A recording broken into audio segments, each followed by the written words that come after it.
तुम्ही जय भीमवाले का? प्रिय बाबासाहेब, मागच्या वर्षी तुमच्या जयंतीनिमित्त तुम्हाला अभिवादन करण्यासाठी जेव्हा मी स्टेटस ठेवला होता तेव्हा अनेक लोकांनी मला विचारलं, तुम्ही जय भीमवाले का? तुम्हाला, तुमच्या विचारांना, तुमच्या आभाळ्या एवढ्या कार्याला एका जातीपुरतं संकुचित करून ठेवलंय हे बघितल्यावर खूप वाईट वाटलं. नाही, बाबासाहेबांनी आमच्यासाठी काय केलंय हा प्रश्न विचारणाऱ्या लोकांमध्ये मी सुद्धा होतो. माझ्या जातीचा भयंकर माज होता मला. वरच्या जातीत जन्माला आलोय अशी एक वेगळीच गुरमी होती. मग तुम्ही लिहिलेलं अॅनहायलेशन ऑफ द कास्ट हे पुस्तक वाचलं आणि एक जोरदार चपराक बसली. जात नावाचं पिढ्यानपिढ्या पोचलेलं ओझं एकदाच उतरवलं गेलं. मी स्वतःला विचारलं, एखाद्या जातीत मी जन्माला आलोय यात माझं काय क्रेडिट आहे, माझं काय कर्तृत्व आहे? मग ज्या गोष्टीत माझं काही कर्तृत्व नाही त्या गोष्टीचा माज, अभिमान बाळगण्याचा मला काय अधिकार आहे?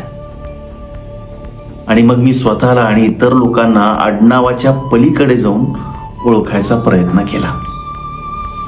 त्यानंतर मी हिंदू कोड बिल बद्दल वाचलं. आज माझी आई, माझी बहीण जर हिंदू समाजात आत्मसन्मानाने जगत असतील तर त्यामागे तुम्ही दिलेला लढा आहे. त्यावेळी हिंदू स्त्रियांच्या हक्कासाठी तुम्ही राजीनामा द्यायला सुद्धा तयार झाला होता.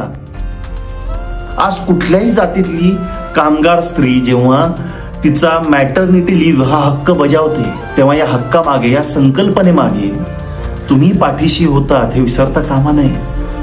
खरं तर बाबासाहेब, मी कागदोपत्री वरच्या जातीत जन्माला आलोय खरा, पण वरच्या जातीतल्याच लोकांनी केलेल्या अन्यायाची, क्रूरपणाची मला पूर्णपणे जाणीव आहे.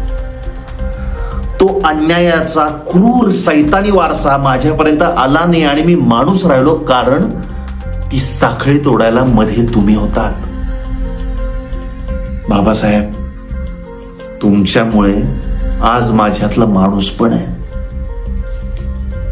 थँक्यू बाबासाहेब. आणि आज मी तुम्हाला वचन देतो की जातीयवादाची ही कीड मी माझ्या पुढच्या पिढीपर्यंत पोहोचू देणार नाही. आणि आता तुम्हाला उत्तर देतो, बाबासाहेबांचे विचार उराशी बाळगणारा, जाती धर्माच्या पलीकडे जाऊन माणूस पाहणारा माणूस जर जय भीमवाला असेल ना, तर मी अभिमानाने सांगतो, होय, मी जय भीमवाला आहे. तुम्हाला सगळ्यांना जय भीम, जय शिवराय.